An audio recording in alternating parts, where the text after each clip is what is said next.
Good morning students. कल हमने the Holi Ganga part का क्वेश्चन आंसर देखा, उसको किया। इसके बाद वर्ड पावर। अब लैंग्वेज प्रैक्टिस में आपकी किताब में कुछ प्रश्न दिए गए हैं। इसमें पहला है एडजेक्टिव्स। एडजेक्टिव्स को हिंदी में विशेषण कहते हैं। पहले मैं इसकी डेफिनेशन, इसकी परिभाषा जो किताब में दी गई उसको पढ़ता हूँ, फिर उसी को मैं हिंदी में उसकी व्याख्या करूँगा। Adjectives are words that are used to qualify or describe nouns and pronouns. Every adjective has 3 degrees. They are positive, comparative, and superlative degrees. Add er to an adjective to make the comparative degree. Add est, est to an adjective to make the superlative degree.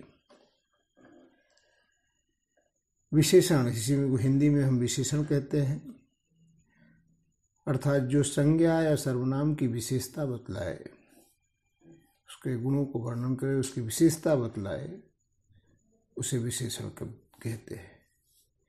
अंग्रेजी में इस adjective की कुल 3 degrees 3 अवस्थाएं होती हैं। एक है पॉजिटिव, दूसरी है कंपैरेटिव। कंपैरेटिव का मतलब हो तुलनात्मक, जब दो के बीच में तुलना की जाती।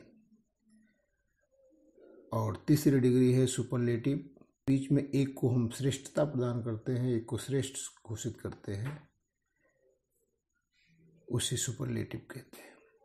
सुपरलेटिव, कंपैरेटिव, पॉजिटिव के शब्दों से किस प्रकार बनाए जाते हैं उसका उदाहरण नीचे दिया गया है।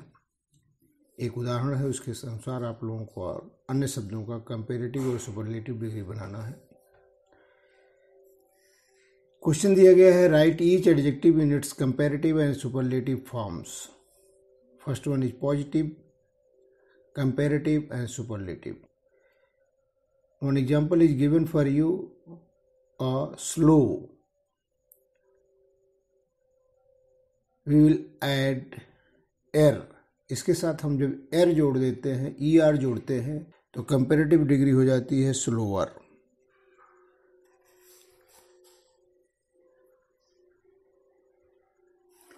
जब उसमें est जोड़ देते हैं तो सुपरलेटिव डिग्री हो जाती है स्लोवेस्ट। देखिए तो स्लो का स्लोअर, कंपैरेटिव, सुपरलेटिव स्लोवेस्ट। उसी प्रकार से वाइड का कंपैरेटिव वाइडर, उसका सुपरलेटिव वाइडेस्ट। फास्ट का फास्टर, सुपरलेटिव होगा फास्टेस्ट। नियर का नियरर, कंपैरेटिव में, और सुपरलेटिव में नियरेस्ट। बिग का बिगर, और सुपरलेटिव में होगा बिगेस्ट। दूसरा प्रश्न है, write a few sentences under the following head. First discuss it with your teacher. तो write a few sentences under the following head. एक शीर्षक दिया गया है, हेडिंग दी गई है, शीर्षक दिया गया, उसके अंदर कुल 6 वाक्य आपको बनाने हैं। और वो 6 वाक्य किसके ऊपर है? Why should we keep the Ganga clean? Ganga को स्वच्छ बनाए रखना हमारे लिए क्यों आवश्यक है? क्यों हमें गंगा को स्वच्छ और पवित्र रखना चाहिए, पवित्र बनाए रखना चाहिए? तो आपकी समझ में जो कारण आते हैं उनको समझें। इसके लिए गाइडलाइंस के लिए, इसके हिंट के लिए, इसकी सहायता के लिए अगले पृष्ठ पे दिया गया है। देखिए, the following steps can be taken to prevent pollution in the Ganga. नीचे लिखे हुए कुछ उपाय हैं जिनके द्वारा हम गंगा को प्रदूषित होने से रोक सकते हैं। इन्हीं वाक्यों को आप यहाँ पर लिख सकते हैं। Do not take bath and wash clothes in the river. Do not throw polythene bags and other garbages into it. Do not bath animals in the river. Do not throw harmful industrial wastage and chemicals into it. Organize awareness programs on the importance of clean Ganga with local people. Encourage people to immerse ashes of dead bodies at the specific place provided for that purpose. तो इन्हीं वाक्यों को हम यहाँ पर लिख सकते हैं।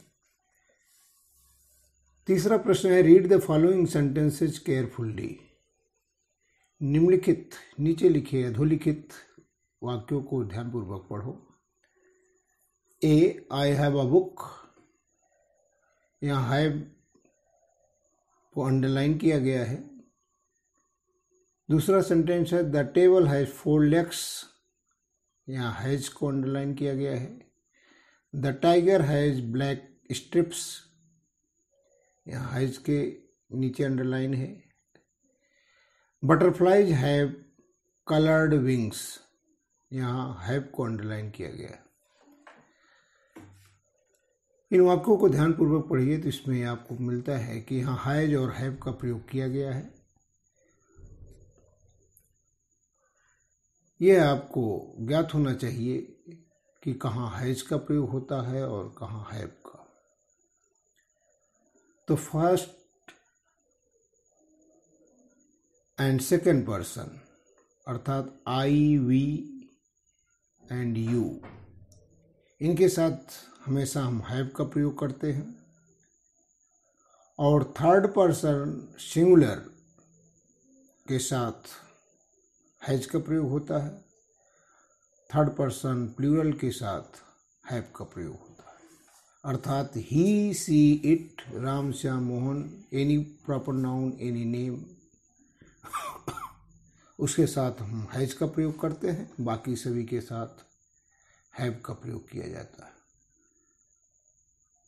अब हमने देखा कि पहले वाक्य में दिया गया आई हैव ए बुक, आई के साथ हैव का प्रयोग। The table has 4 legs। यहाँ टेबल सिंगुलर है, एक मेज है, तो इसके साथ हैज का प्रयोग हुआ। The tiger has black trips. यहाँ टाइगर भी सिंगुलर है, यहाँ भी हैज का प्रयोग हुआ। The butterflies have coloured wings. Butterflies ये प्लूरल है, प्लूरल के साथ हैव का प्रयोग।